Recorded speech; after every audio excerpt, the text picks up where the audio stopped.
some strategic answers to what's being asked of them. So therefore, these advocates who sit on my left and my right will make sure that that happens, all right? So we're gonna go ahead and get started with that. The first person I would like to announce on this panel is Aaron O'Neill. Aaron O'Neill.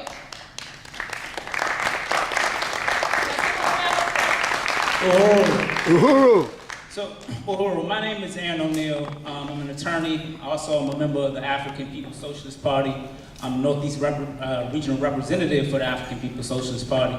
And the African People's Socialist Party is a revolutionary organization that we believe that the freedom of African people is going to come from revolution. So one of the things that we want to do is unite the African nation. That we're not just African Americans, we're not Jamaicans. We all African people. So that's a part of our strategy and what we want to do. We have organizations throughout the world from this country, Europe, Sweden, UK. We also have organizations in South Africa, as well as Sierra Leone, all around the world, because we want to create an international organization, an international movement. And I also want to say that a part of what I'm going to be talking about is that we're a part of an organization, the Black is Back Coalition. It's an organization of organizations that, as well as the African People's Socialist Party, we have Glenn Ford from Black Agenda Report. We have NCOBRA as a part of this organization, and a lot of other organizations. And what we completed and created was a national Black political agenda for self-determination. So I want to talk about that in context to what we're talking about with the destruction of the Black community. That we have this 19 points that we developed, and we think this is a strategy for our people to get on board, to bring our liberation and push us to freedom. Or Black Power. Black power. All right, moving forward, we have our next panelist, which is Dr. Milena Banks. I would like Dr. Milena Banks to introduce herself. Greetings, everyone. I am a board-certified child and adolescent psychiatrist. I'm also a board-certified adult psychiatrist. I am a community psychiatrist that works over in Ward 7 and 8. And really, I'm just really honored to serve those. I feel like I was put in a unique position to be able to serve my children of color and their families. Thank you so much. Let's give her a round of applause. Give her a round of applause. Absolutely. The next panelist we have is attorney Talib Saber from the Black Lawyers for Justice. Peace and hotep, everybody. All right, my name is Talib Saber, as she said. I am a activist with the Tubman House out in Baltimore, working with the Black Panther Eddie Conway. And I'm also an activist and organizer with the Movement for Black Power here in DC. I'm also an attorney. Practicing criminal defense, human and civil rights, as well as personal injury. And I'm a filmmaker with Let's Buy Black 365, Nataki, the film director for this area. Thanks. Let's give him a round of applause. Black Power. Okay, good afternoon. My name is Lloyd Cornish. I'm a Washington, D.C. resident from out of Ward 6. Have some family in Ward 7. I am a nonprofit executive director called the DeLorme Foundation.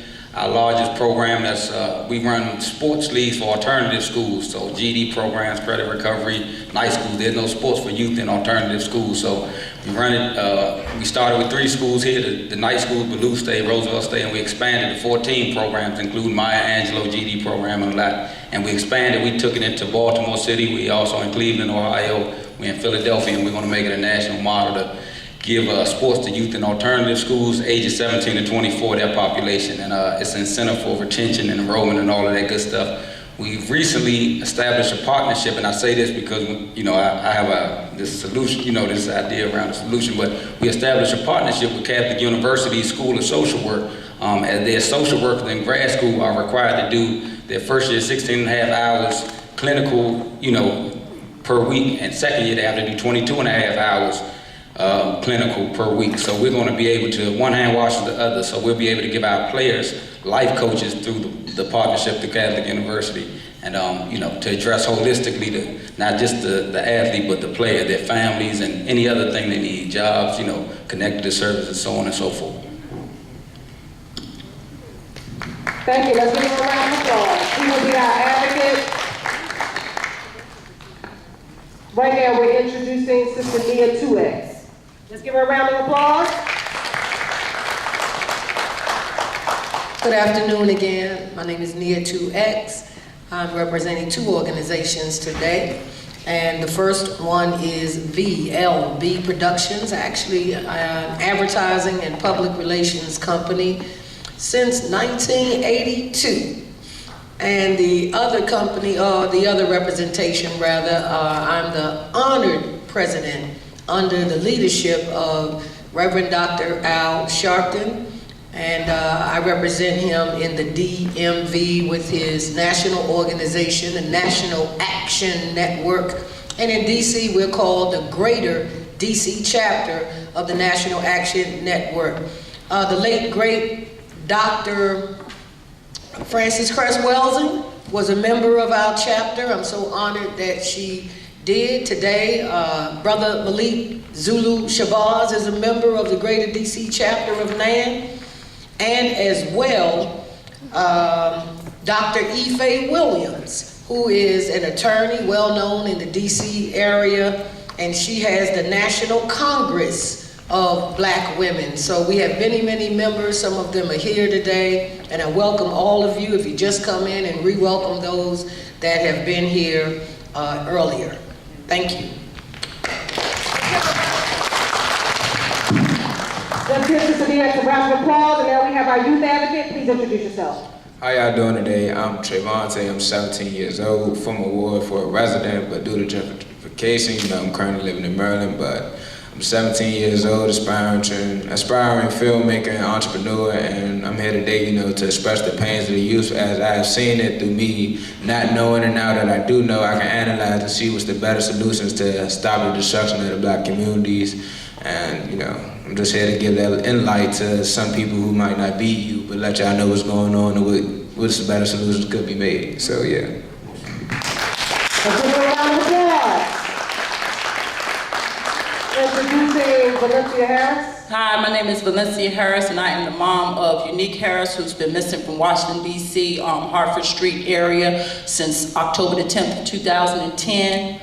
And I've had to advocate for my daughter for the last 7 years, and over the last 7 years, I have begun to advocate for other missing people as well. Thank you. Let's give her a round of applause. All right, so what we're going to do here is we're going to go ahead and answer questions to each one of our panelists, and the panelists will respond, and the advocates will then respond in regards to what the panelists have to say, all right, and pose any additional questions that they may have. And that's the way we will have this. Each panelist will have no more than 2 minutes to respond. I will let you know once you see this third 30-second drop in your mic, all right, so that you just please pay attention to the time span. All right, moving on to the first question. The first question is for Attorney O'Neill, Aaron O'Neill. You have the first question in regards to the situation in Chicago. All right, we know that what is happening is that we're talking about this mass destruction, defeating mass destruction in our community. And the reality of it is that white supremacy, we talk about the extermination of the Black man, and that white supremacy is the design by white people, okay, of a system that is designed to exterminate us. All right? Well, when we talk about that, we have to take a look at our communities. So the question to you is that by taking a look at the situation in Chicago with our brothers killing each other, how do you think we are supposed to project this defense system that we care about our own people? Because in order to be able to defeat white supremacy and defeat what is the issues, we have to defeat the issues that are within our own community. Okay, so it starts with us. So how do you explain that, and how can we deal with that issue?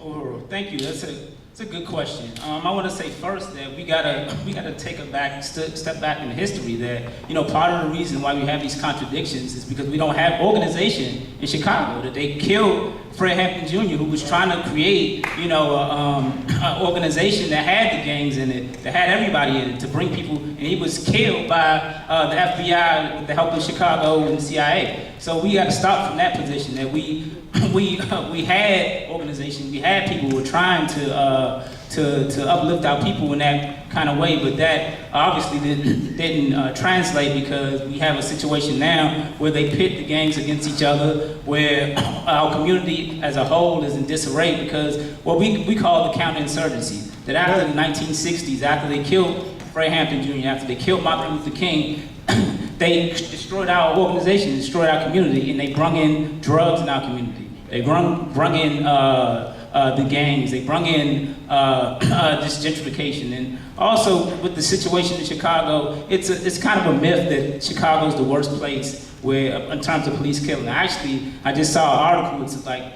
probably 15th in terms of killing. Baltimore and places like St. Louis are much more worse. But the problem with Chicago, they want to gentrify Chicago. They want to take over Chicago.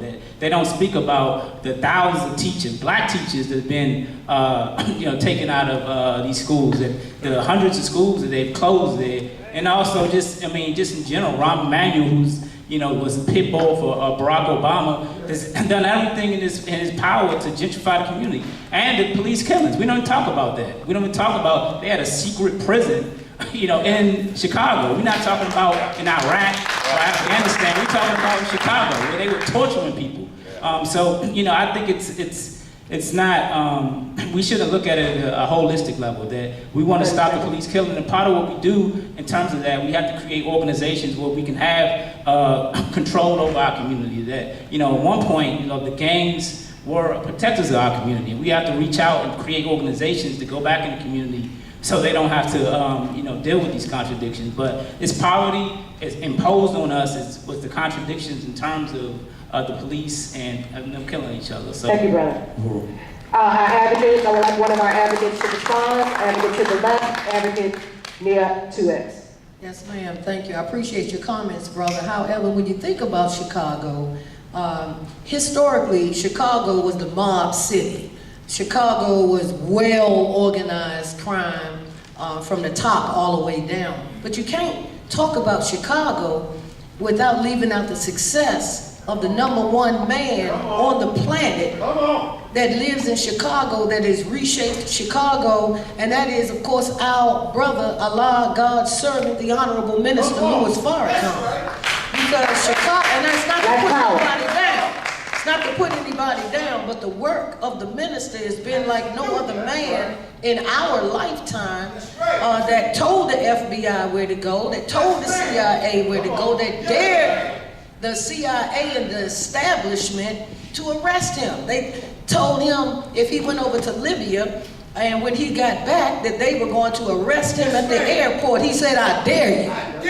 He had no weapons. He had the only weapon of truth coming from his teacher, the Most Honorable Elijah Muhammad, who also has a well-established black reputation in Chicago. So mainstream media tries to point to Chicago so negatively, but the work of the minister continues from yesterday to today to tomorrow. It's not to put our young brother down, but you have to look at that sneaky, no good, underhanded, criminalized media that pretends to give us information, and they really misinform us, because Brother Farrakhan, frontline soldier, our man, the real man, he represents Chicago, and white media doesn't talk about the great work that he has done with the gangs, not only in Chicago, but the so-called Crips, the Bloods. This brother from out of Chicago, and Dr. Francis Cress Welsing was from Chicago. Not to put nobody down, it's just to make sure we get properly informed on where our solutions are, because nobody can touch the Honorable Minister Louis Farrakhan. Nobody. Black power. Black power. I'm going to give 30 seconds to another youth advocate, and then we'll move on. Back to what we was talking about in Chicago, the youth in other cities, they following that trend looking at Chicago also. So when they see it, they figure Chicago is the biggest and baddest, so they try to replicate it.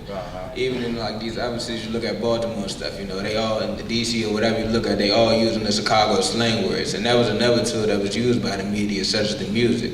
Not even to say that the rappers are the problem, but it's the people that's giving them the platform, because it was like a big wave. 2012 from now on, of Chicago, everything. Everybody wanted to have, everybody just different cities just wanted to play on to that. So that's a much cooler part. And it's like the more exposure, we got to see Louis Farrakhan, people like them, you know, in Chicago like that. We got to see what they did, because you know, so that's, you know, that's a consciousness of ridicule, you know, knowledge is ridicule. So.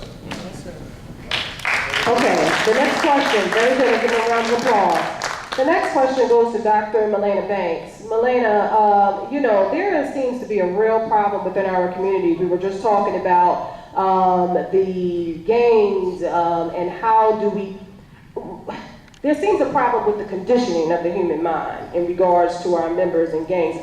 What type of outreach could we possibly do in order to reach and destroy the destruction that's actually within us in regards to gang membership? Because the reality is trying to get all of these gang members on the same page. How do we do that, and is that possible? Well, let me take a step back. I know you're talking about gangs and the human mind and conditioning, but what we have got to talk about is the untreated mental illness within the community, okay? I know a lot of times people won't go see help, and then what ends up happening is people who are broken then raise broken children, and then what you end up having in the community is generational trauma.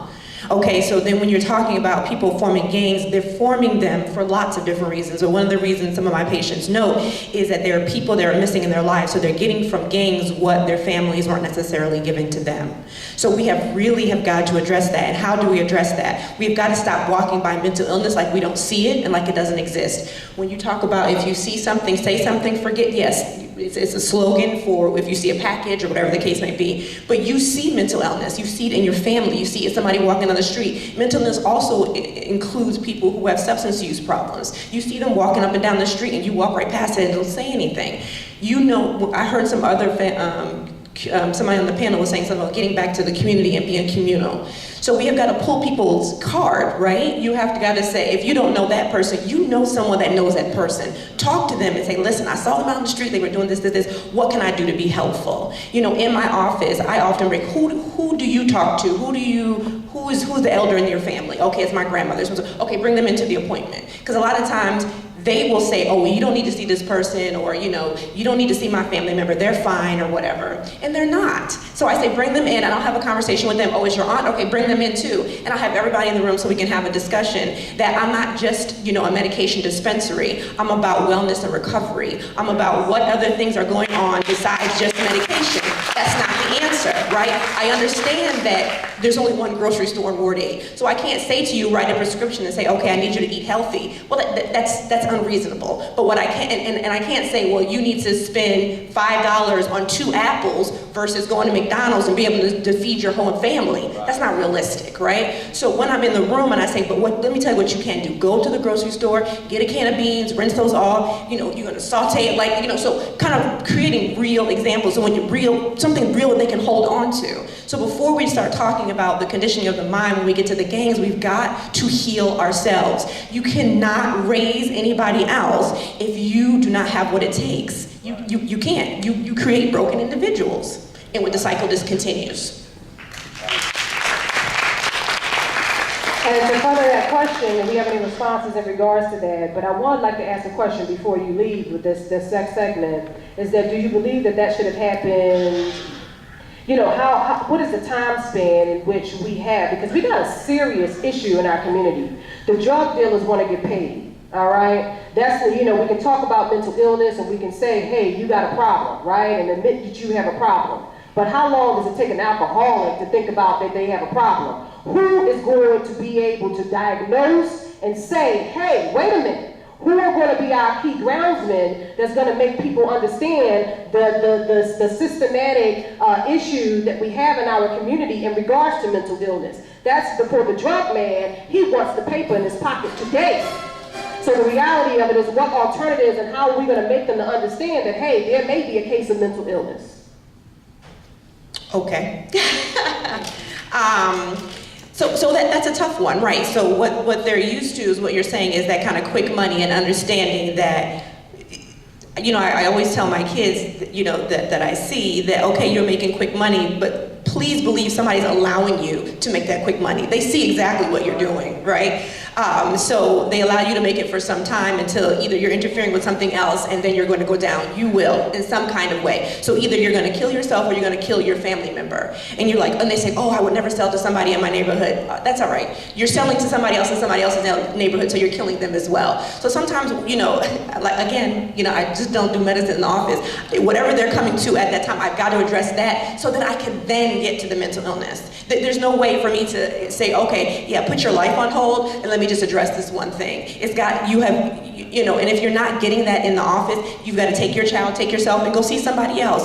Unfortunately, all of my colleagues are not created equal. So, you know, we don't all do the same thing, but we are out there. So if you don't get the right person to talk to, then you have got to keep trying. And that's where it has to start. And those are the kind of conversations those hard conversations that have to be had in the room. And I know it's quick money for them, but in the long run, I have to get them to see that it really isn't. It's really a destruction.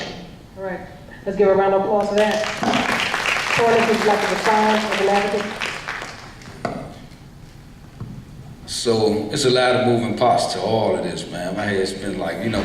So a man is as confident as his production, and he's as productive as his confidence.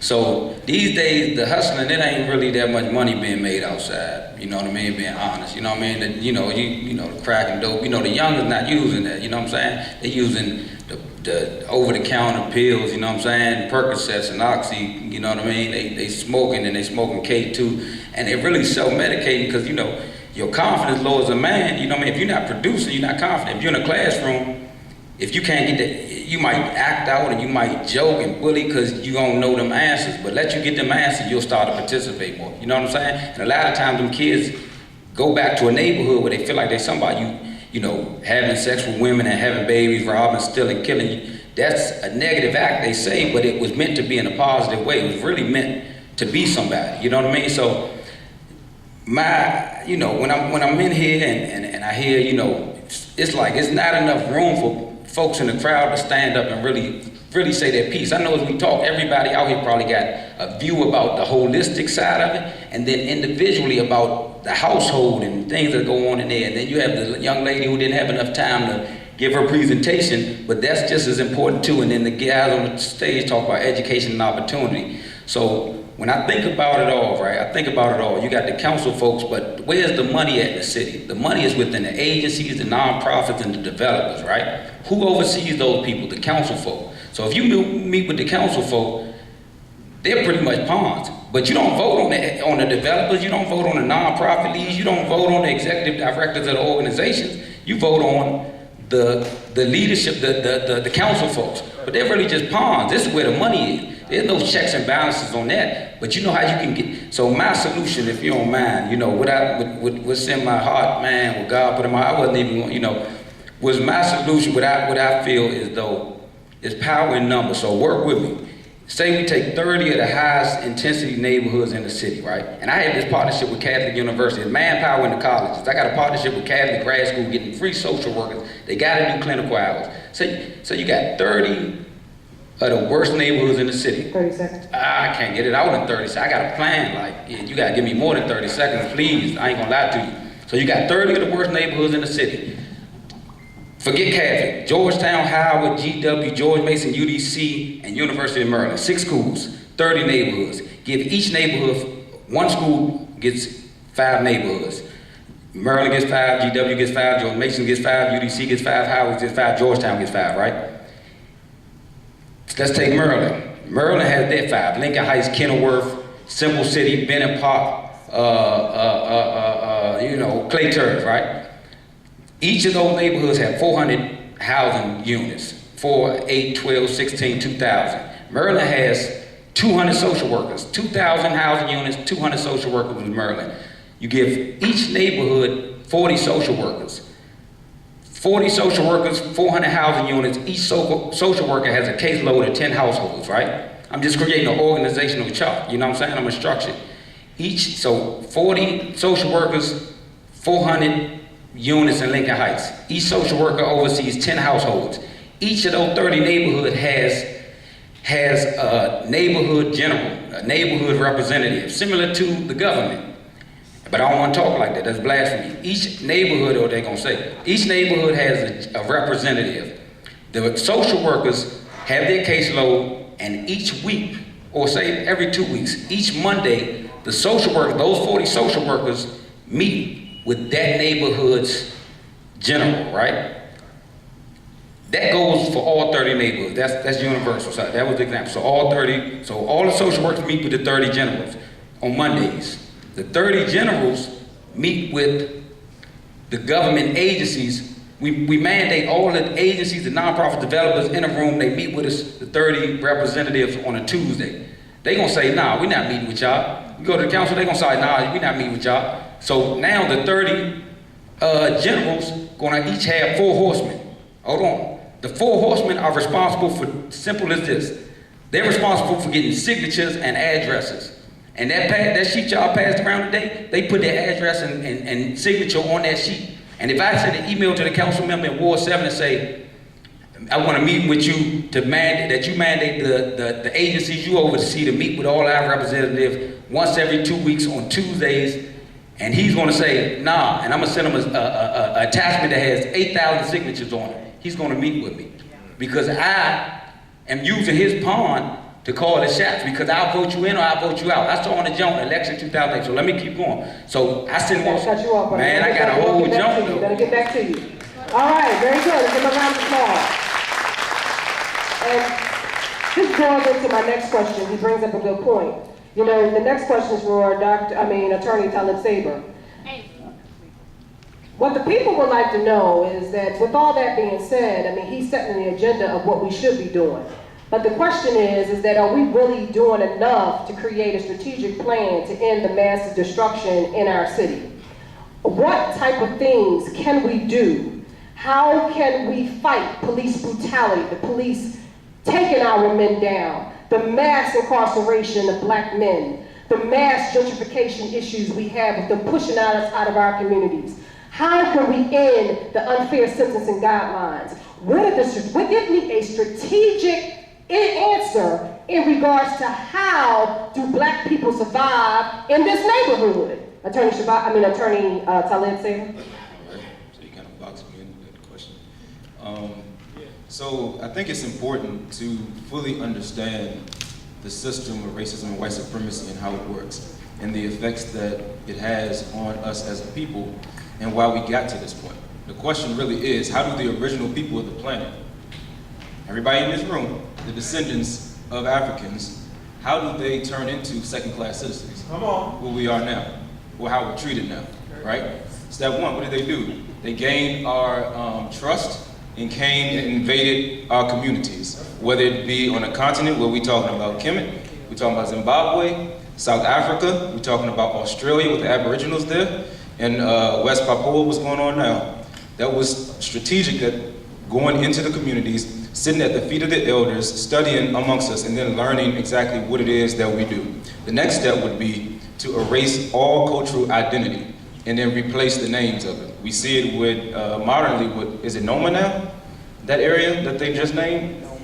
So stripping you of your culture, your native tongue, your language, all of that. So now you really have no ties into your history.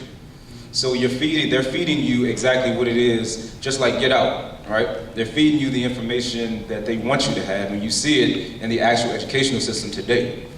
The next step would be you create institutions and then intentionally block you from being in those institutions. So we've seen it with regard to redlining and the mortgages. We see it with the universities being able to have these astronomical prices to get into school. You see it in the neighborhoods. Georgetown, which used to be black, you know, 8th Street, which is turning white, you know, Georgia Avenue.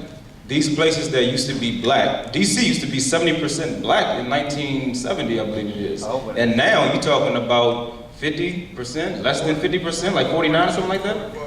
44%? 45%. And dropping. So, again, how do you, as an original person, be subjected to that step by step? This is systematic, and we got to address it as such. The next step would be they would take out the jobs and have unemployment. So we're talking about, just think about the states of Ohio, think about Pennsylvania. Some of these states that were industrialized states that relied on the factory work. You take those out, and now you just have people without jobs, and when you have no jobs, what happens? The crime rate goes up, right? Because you gotta feed your family, right? So you're not thinking about, you're not trying to hear somebody tell you, oh, well, you don't need to be slinging rocks, you don't need to be doing this and that. Cool, but I'm starving right now, brother. Are you gonna help me out? So that goes into your point about what are the things that you need to do as far as helping our people get out of this circumstance and out of these conditions. Okay, so you're talking about creating food, clothing, and shelter. As a young activist and organizer, that's the one thing that several of my mentors have always told me. You provide food, clothing, and shelter for the masses of our people so that they can be able to tune in and get off of this paradigm where you're not spending your money or your black dollar in white institutions or Asian institutions that will beat you on camera or drag you out of planes or whatever have you, and you're spending it with people that look like you to build up your own community so that way your community isn't run down. Thank you, Attorney.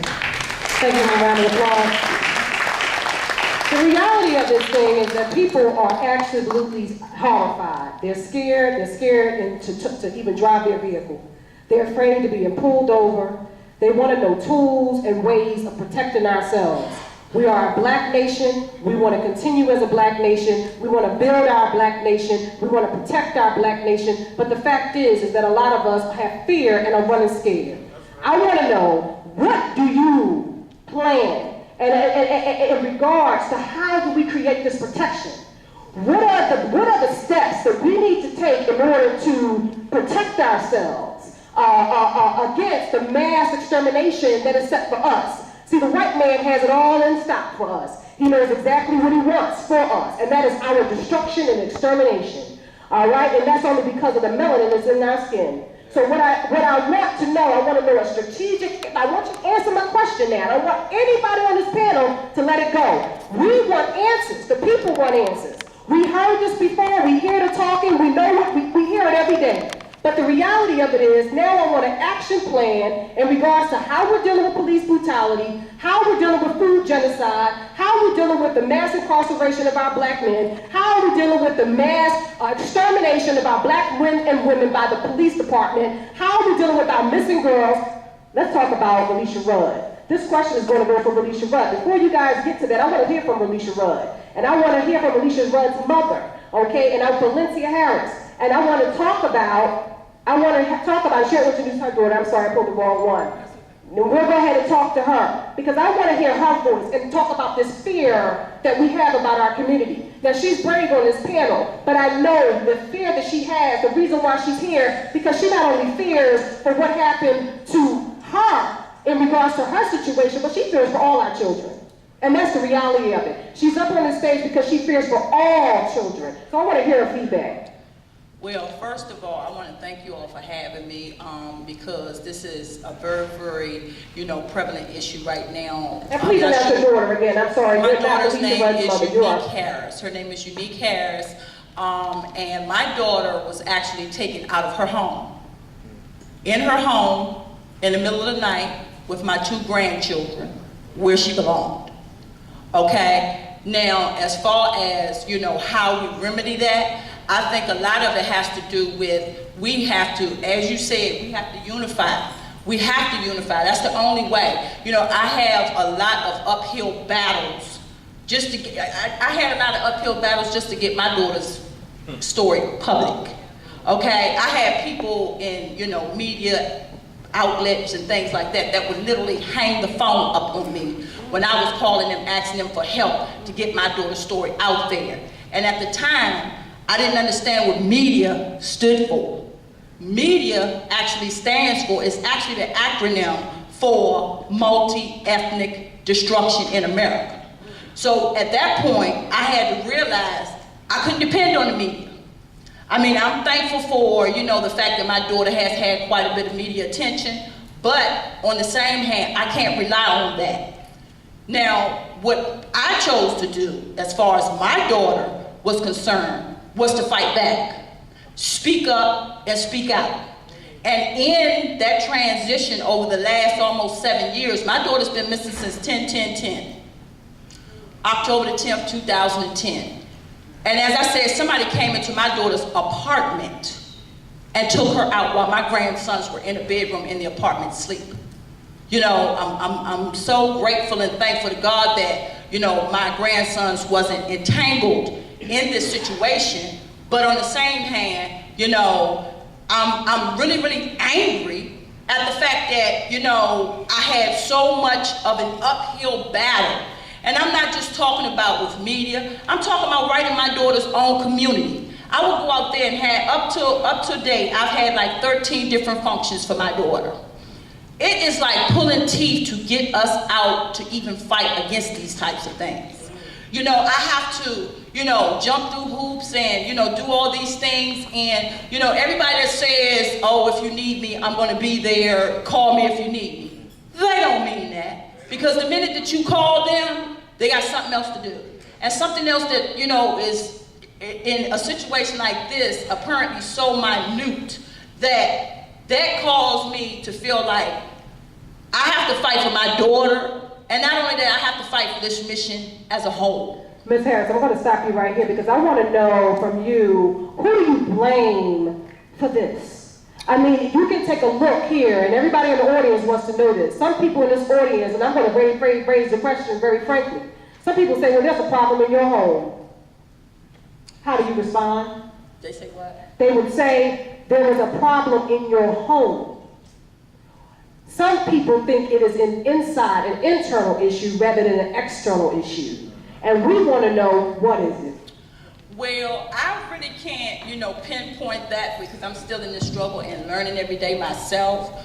But what I can say is that we as a community and as a society should not be willing to sit back and just take whatever's thrown out to us. You understand what I'm saying? We have to stand up and we have to unify. You know, teamwork makes the dream work. You understand what I'm saying? So when I have, you know, people in that very community that know what happened to my daughter and won't even speak out about it, you know, I've even had the realty company to come after me and sue me because I was putting my daughter's flyers under the doors in their buildings. You know, I mean, when we're dealing with, you know, situations like that, first of all, it's mind-boggling. Because I'm like, how can you all threaten to sue me for looking for my daughter at the last place where she was seen? And I want to make another key point. My daughter had only lived in that apartment for 5 weeks. Not months, not years. 5 weeks. When the police released my daughter's apartment, my daughter still had boxes in her apartment that she didn't even get a chance to unpack. My daughter was 24 at the time. Now she's 34 years old. I have to be the voice. We have to be the voice. We have to come together and we have to unify. And speaking, you know, on, you know, another issue, not to get too far off topic, but the whole mental health issue. You know, there are a lot of people out here in our society with serious mental health issues that are not being addressed. And I want to address right now. I want to stop. I want to have you address it, Dr. Melena Banks. She's talking about this mental illness, and I want to know what she doesn't really understand who's to blame here. I need you to understand and tell us more about who can we blame in this massive attack against our children. Is it our internal issue or is it an external issue? How should this be addressed?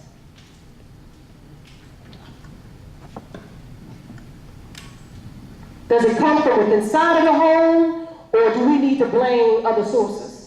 So I don't think it's not one hard answer. I would love to be able to say it's absolutely this and we need to attack that. It's multi-layered from all the things that everybody has said. So from our history, how we got here, so you talk about slavery and the mindset that people are in and just kind of being in the way of being that you are. So there's that. But then once you start thinking about, okay, so how am I going to feed my family? How am I going to give my kids confidence to be able to go to school and get their education? It's multi-layered, so it's not just one thing. So the external things you may not be able to control unless you, like you said, come together. But what are some things that you can control internally? You can control your household. You can seek help for people that are within your household and your other types of families, so aunts and uncles and everybody else. If you see something in them, you can also say something. Pull their card, let them know know, hey, you need to go seek help. So it's not just one thing. It's multi-layered. And we all have to, come together to be able to recognize that. And like I said, but it's not just one thing. There's the food desert issue. I mean, there's lots of things. If a child doesn't have anything to eat, they go to school and the teacher yells at them. And all he's thinking about is, she's asking for a pencil. For a pencil, I didn't eat last night. So like, well, how is that an issue about you talking about this pencil? Like, so it's not, it just can't be just one thing. So I have to be able to do what I can do. So the things that I try to do is educate and advocate for my kids. So, I will talk to teachers and say, hey, listen, I need you to back up off of that. If he needs pencils, get a pack of pencils so that it's no longer an issue.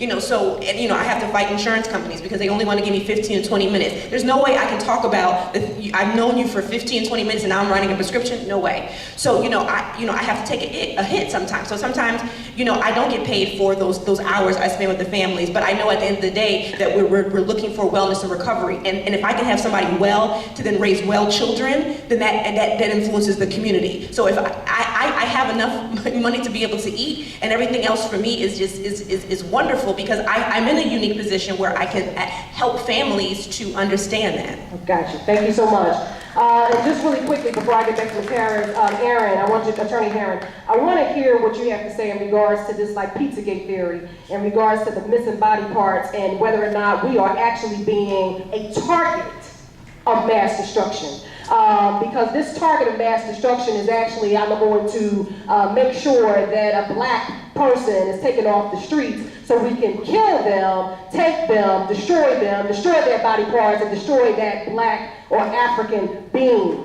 Do you have a response to that? How do you believe that theory of Pizzagate and what is happening in our hood? Well, I'm not clear about what you mean by the Pizzagate per se, but